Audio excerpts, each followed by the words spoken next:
Hello, Huples Cat. Today I'm going to explain what I've been doing here. It's for aesthetics, but it's also liberating soil. And what am I doing with the soil? This is how I'm transporting the soil. So back in May, I dug a bunch of rocks and I put soil in it and on top of cardboard, and I planted rotten potatoes. By July, this is what it was like.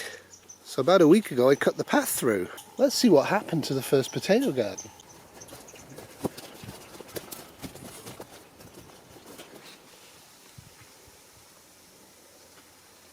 Kind of looks like a grave site. I was going to put a cross on it for a giggle, but I decided not to. Why did I pick this site? We're surrounded by wetland, and this is a wetland, and wetland is a wet. So right on the edge of the wetland, I put this in, hoping that the rain and the general wetness from the wetland would hydrate the potatoes. We were going to find out if it worked.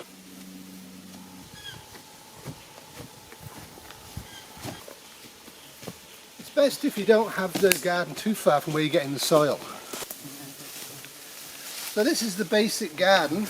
I get rocks that I dig up that interferes with my lawn mowing, or from the cliff face, put cardboard down and just throw soil on it. Eventually you have to use a shovel, but at the moment it's just pull it on and dump it.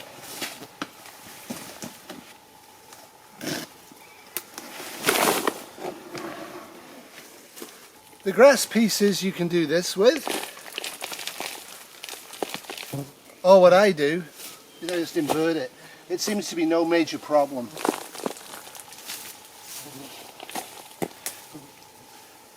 But you don't want seeds in here if you can avoid it. But the soil's got seeds. So if soil like mine, rocks aren't hard to get. You might have to be more creative. You can of course use wood, but it won't last that long.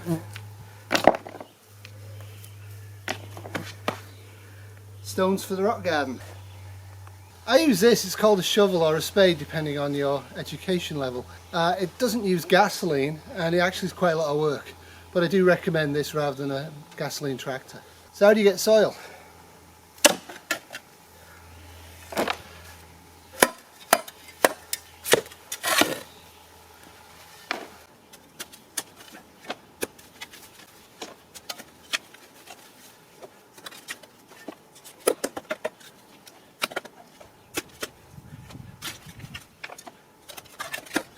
Alright, let's get it on the rock garden. This is my Scott of the Antarctic moment. For God's sake, look after Robbie. Try not to overload the sled, it gets heavier. So putting it next to a wetland kind of makes sure I don't have to water it, so I don't have trails going into it, watering it, plus it's less work for me. So you obviously need sunlight, and even very shaded areas like this is good, because it's getting enough sunlight to grow potatoes, but it's also protecting it from strong winds, which is important in my area. You also don't need to water it because I put it next to wetlands. However, that means that there's mosquitoes and deer fly every time I come out here.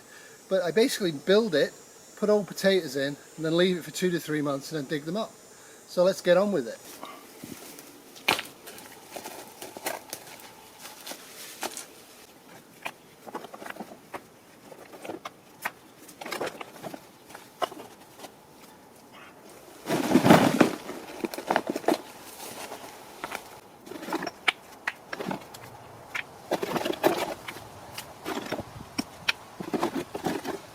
So by the time I finish bringing soil, the rocks actually have nice walled and it holds it together.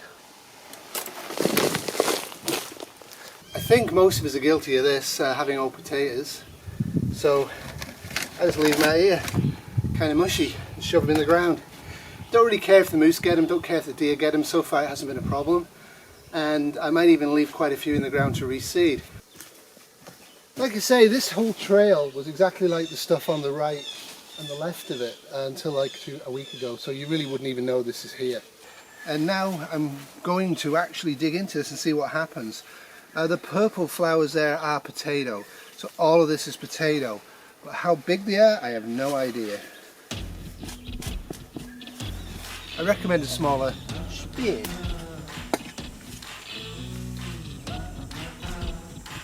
Found a stone. Found another stone. Alright. Let's pull this one here at the side, see what we get. Nothing.